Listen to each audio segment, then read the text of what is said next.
Hello, Monica. Welcome to the World Vegan Travel Podcast. I'm so excited to have you on today. Hi, Friday. It's a pleasure for me to be here. Yes, I'm really pleased because we're talking about today one of my absolute favorite destinations in the world, Italy, specifically about Turin or Torino, which is a place that you live. We're going to be talking about the perfect 2-day itinerary in Turin. And you actually work in the vegan travel space in Turin. So I would love it if you wouldn't mind telling our listeners a little bit about what you do in this space.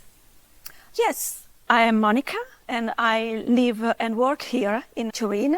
We say Torino in Italian.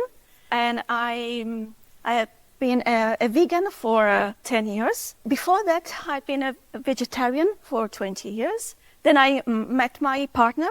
He was a vegetarian. And we decided to become vegans together. And then after 20 years as a secretary, I've decided to quit my job, start a new adventure. So I opened a vegan bed and breakfast 2 years ago. And now I'm here with the support of my partner and also with the help of my cat Emma. She's lovely and she's became, let's say, the mascot of the bed and breakfast because some of the guests came here just to see her, just to meet her. So she's the queen of the house. I love that, Monica. I love that.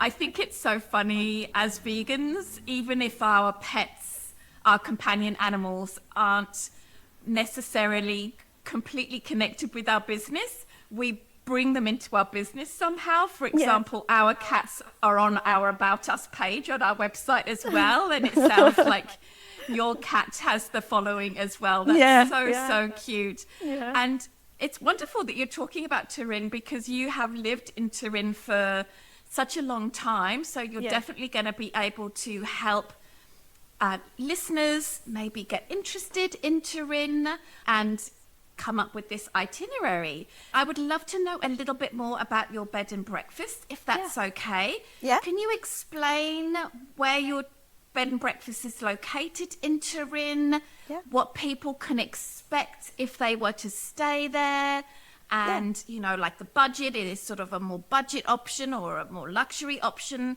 I'd love to communicate that to our listeners. Yeah, with pleasure. My B&B has just one room, a double room, and the room is inside our apartment. It's quite separate. It's well separated from it, but it's inside our apartment. It's a classic bed and breakfast. And we offer also a 100% vegan bed breakfast for our guests. And we have all sorts of guests. We have vegan guests, but also vegan curious guests and non-vegan guests as well.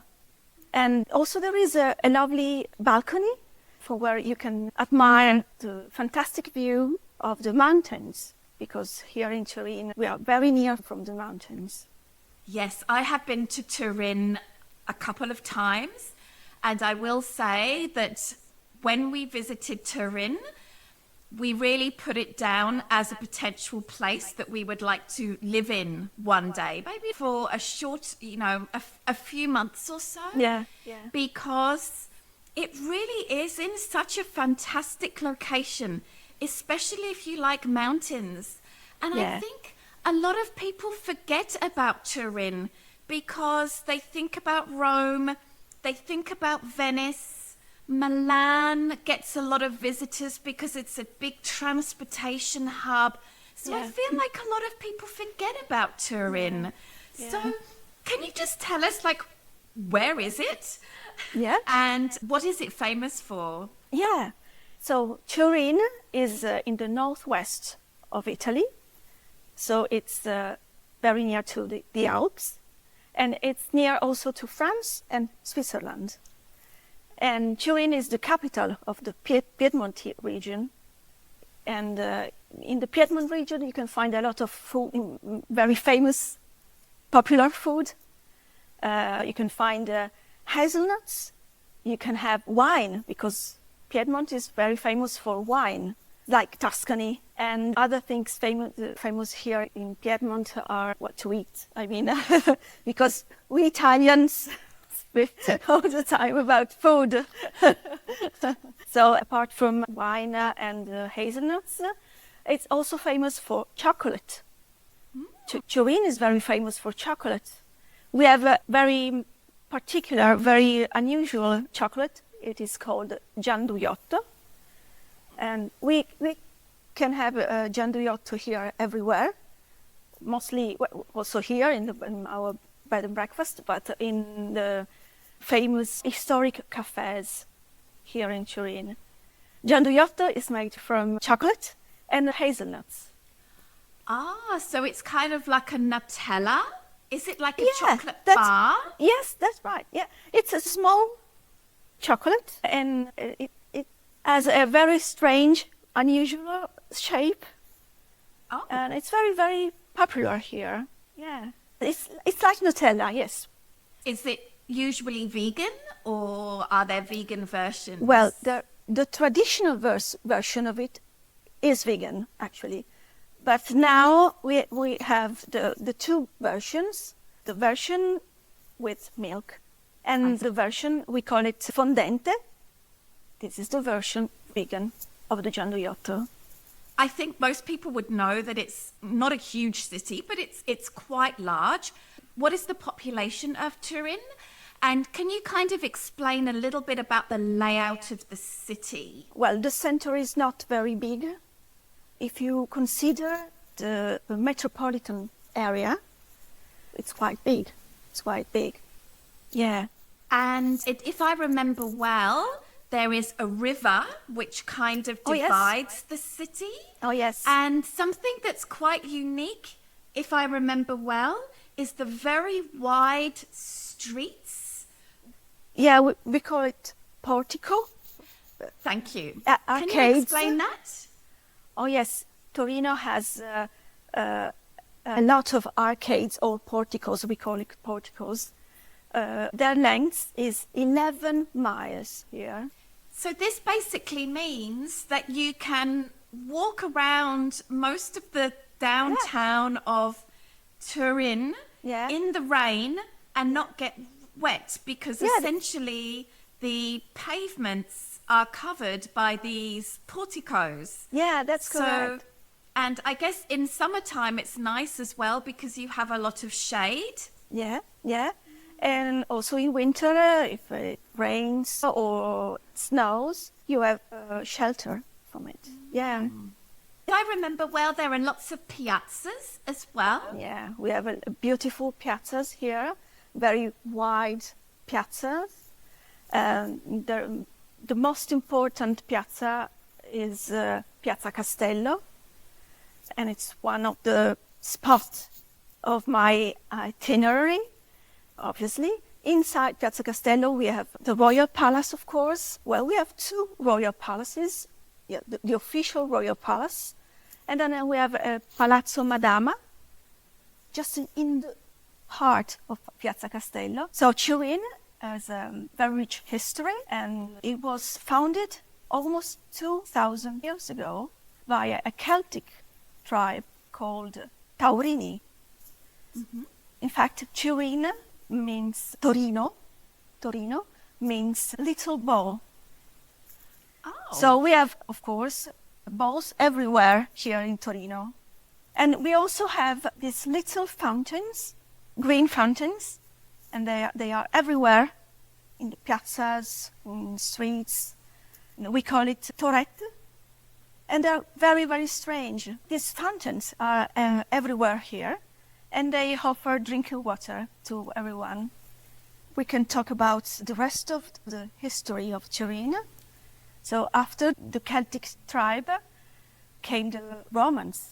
And after the Romans, the royal family of Savoy came here. In 1861, Torino was the first capital of Italy. So thanks to the Savoy family, we have lots of royal palaces in Torino and also outside Torino, beautiful gardens and a lot of things to see also inside palaces. And now Turin is the fourth most important cities in Italy after Milan, Rome and Naples. And Turin is important also for the car industry. We have a very important car industry. It's called Fiat. Maybe you've heard of it. I have, yes. Yeah. As I said before, it's very important also for chocolate. I remember about 5 or 7 years ago now, Turin really became quite famous, or it got a lot of coverage in the vegan world, because I believe the mayor of Turin was trying to make Turin a very vegan-friendly city. Yeah. Are you able to talk about that at all? Yeah, the administration of Turin at the time wanted also children in schools to have some vegan meals. And so I think it was good for children. Also, there are many vegan restaurants at the time, so the choice was wide. Yeah, definitely. That's one of the things that we like when we come to Turin, is the incredible vegan restaurants. And you've talked about the history as well. The food is so popular. The food is so good. And you've talked about the wine as well. I mean, these are reasons enough for a vegan to want to come to Turin. Is Turin worth a visit apart from these reasons, or are these really the main reasons to visit?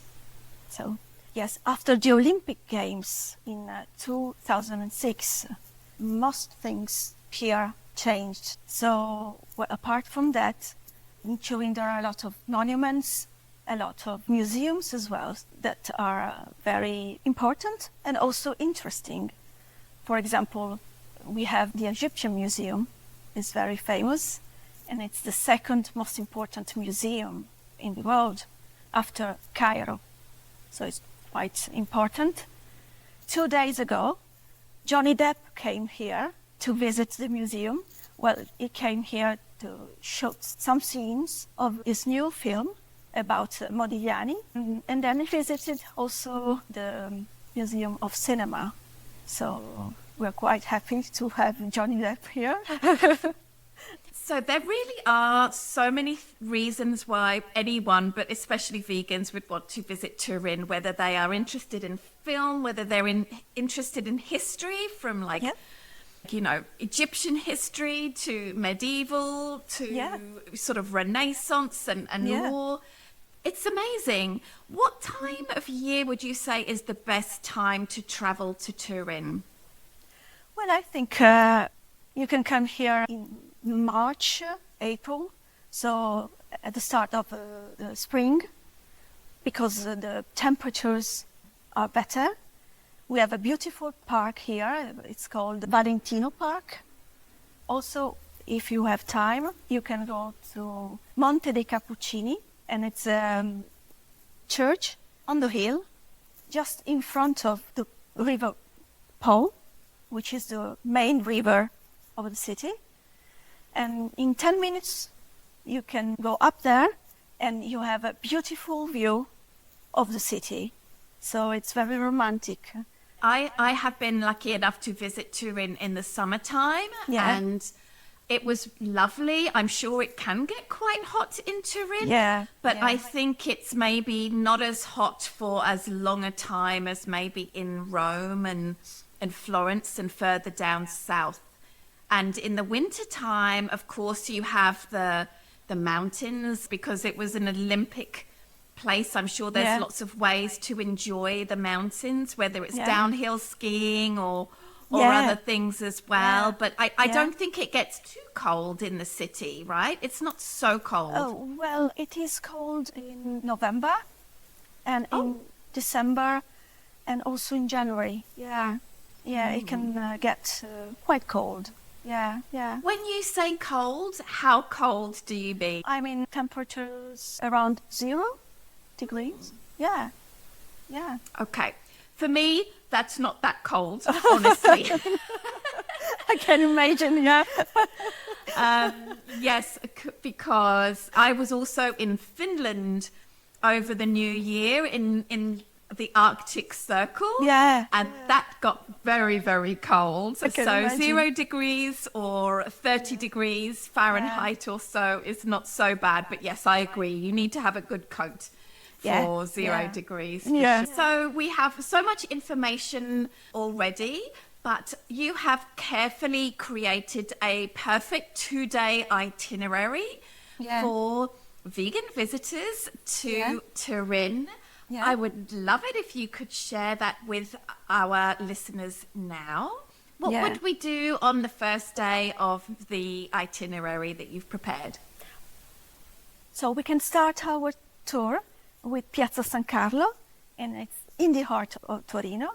And we call it for its elegance, the living room of Torino. So we call it the Salotto of Torino.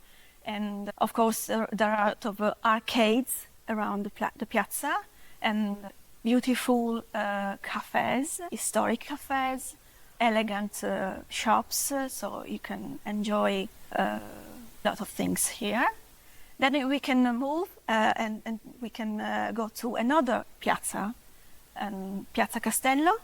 Piazza Castello is very large, and we talked about it earlier. And then we can go to Teatro Regio. Teatro Regio is in Piazza Castello. Oh, wow. Yeah, it's quite famous. And then we can go to Galleria Subalpina. Galleria Subalpina is a covered gallery. And it's beautiful because there are beautiful shops, antiques, and also there is a little garden inside the gallery. So it's amazing. And then we can move and go to La Mole Antonigliana.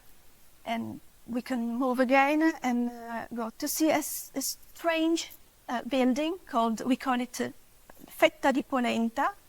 And it's a strange building because it's very thin, and this color is thin, and it reminds us to polenta. I don't know if you heard about polenta. Yes. You mean corn that has been ground up and we cook it like a porridge and we can put something on and we eat polenta in winter, and so it's very common to eat it. We cut it in slices. So this building is very thin, so it reminds of a slice of polenta. We call it that way for this reason. What is the name of this building?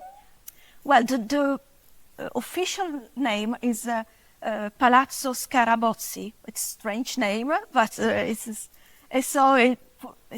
also difficult to remember. So we just call it Fetta di Polenta. Fetta di Polenta. That's so cool. That is so cool. So it sounds like we can take some lovely pictures so far on this day and just really discover these beautiful corners of the city. Wow, we've already fitted in a lot on this day. I'm guessing by now it's probably in the afternoon. What could we do after that? Well, in the afternoon, you can go to Piazza Vittorio Veneto, another piazza.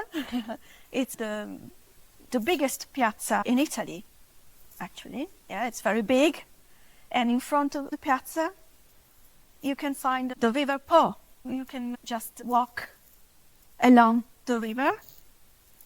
In summertime, you can have a gelato, or you can have a drink. And in the afternoon, if it's 6 o'clock, you can have an aperitivo. Actually, we invented aperitivo. Oh, really? Yes, Torino. Yes, in Torino we invented it. Yes, you can have a drink and have a lot of food, as usual.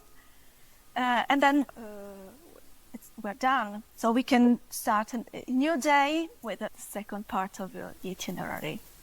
Yes. So don't worry, listeners. Monica is going to be sharing her favorite restaurants, vegan or vegan friendly, later on. So don't worry, because I know that Turin has some amazing restaurants for Italian food that's vegan. Yes. So I can't Yeah. wait to hear about that. Let's hear about what we could do on day 2. Yeah. So we can start day 2 in another little piazza called the Piazza della Consolata with a lovely church. And there is also a historic cafe called Albicerin. So in Albicerin you can just enjoy a coffee. The atmosphere is very elegant and you can stay relax inside, or if it's summertime you can stay outside. Bicerin is famous for a typical drink, non-alcoholic drink, but it's milk in it, so vegan can drink it. But you can enjoy some coffee and breathe the atmosphere of the coffee. After that, you can go to the most important market in the city, Porta Palazzo. It's a huge market. You can buy any sort of food or also home accessory. It's quite famous here in Torino. There are a lot of people who go there. I usually go there to get some vegetables and fruit, and the prices are interesting there. And after that, you can visit the Duomo. It's from Renaissance period, and it's the cathedral of the city. In the afternoon, you can go visit Museo Egizio, if you feel like it. Museo Egizio, okay. Museo Egizio, yeah. Egyptian museum. And then if you have time, you can go to the Valentino Park, just walk there, and it's very romantic. There is also a bench. You can also take a picture of it, because it's a strange bench with 2 lamps, strange lamps, and it's quite romantic. So you can go there and have a look. Fantastic. So you've shared so many places that listeners could go and check out, but you know, vegans are highly motivated with food. So why don't you share with us some of your favorite restaurants that you think travelers to Turin should check out? Yes. So one of my favorite restaurants here is called Soul Kitchen. Soul Kitchen is an amazing restaurant. It's very elegant. And if you want to try special meals, you can go there. And another restaurant I usually go to is L'Orto Exsalsamentario. Drink very nice wines also in L'Orto Exsalsamentario. The chef is amazing and he explains all the dishes, so it's very interesting if you go there. I have been to that restaurant before, and I remember the staff there being really, really nice. Yeah. And I believe it's like a family-owned restaurant or something. Yeah. And they come around and they talk to you. Yeah. And it has this beautiful, I don't know what the building used to be, but they still have the old signage there, which is very sort of elaborate and ornate. And this is something that's very typical of Turin, correct? Yeah, correct, yeah. Yeah, it was actually a restaurant before, and then the owner decided to change type of restaurant. It wasn't a vegan restaurant before, and then the chef decided to make it a vegan restaurant. It's so beautiful and ornate.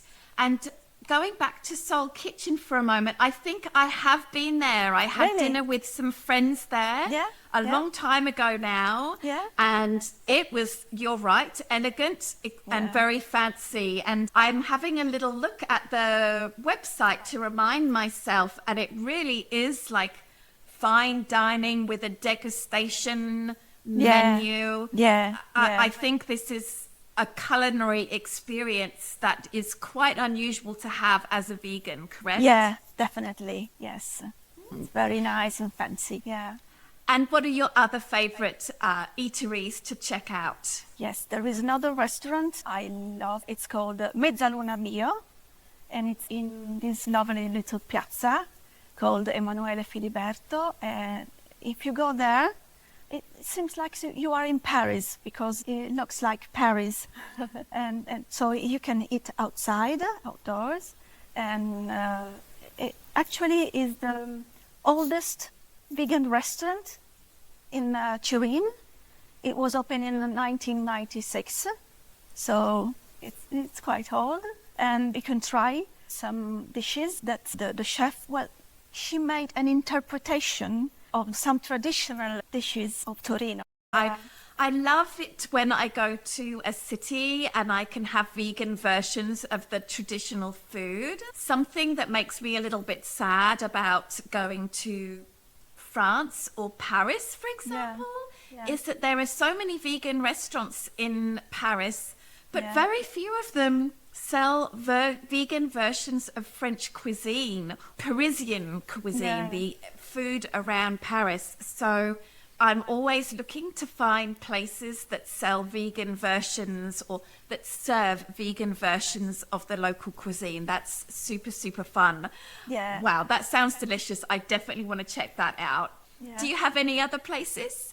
Well, if you want to have an aperitivo, so a vegan aperitivo, you can go to a place called Smile Tree. And it's a place in the Piazza della Consolata. And you can have a drink and a lot of vegan food as aperitivo. So it's quite interesting as well. So in Turin with aperitivo, is it a little bit like in Venice where you have cicchetti and you go from place to place, or generally you just stay in one place? In Torino, you just stay in one place, yes.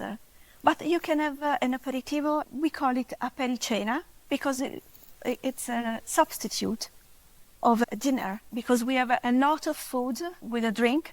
So with one drink, we can just spend 10, 15 euros and a lot of food. So we call it apericena because cena means, dinner in Italian. So now I'm remembering this about Turin. I had forgotten actually that the aperitivo or apericena, it's not just a small bowl of nuts or potato chips. The counter of the bar is filled with sandwiches and all sorts of different things. Yes. And you are given a plate of that. Is that correct? Yeah, yes. Also, we can have rice and vegetables and a lot of things. That sounds so fun. Please tell me there is a good place for gelato in Turin. Oh, yes. Yes, of course. Yes. Well, you can go in any gelateria, we call it gelateria, and you can have vegan flavors.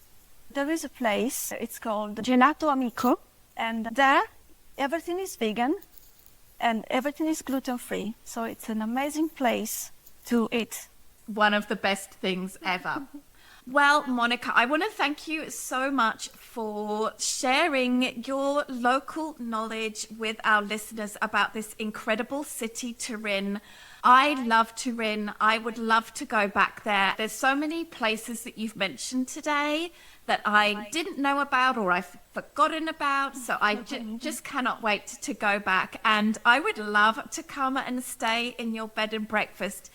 Can you explain to our listeners how they can book your bed and breakfast? Because I know that vegans, when they're traveling, they love to support vegan businesses so that they know that their money is going to supporting vegans and that those business owners are not going to be spending their money on non-vegan things. How can people find your bed and breakfast and how can they book? Can you explain that, please?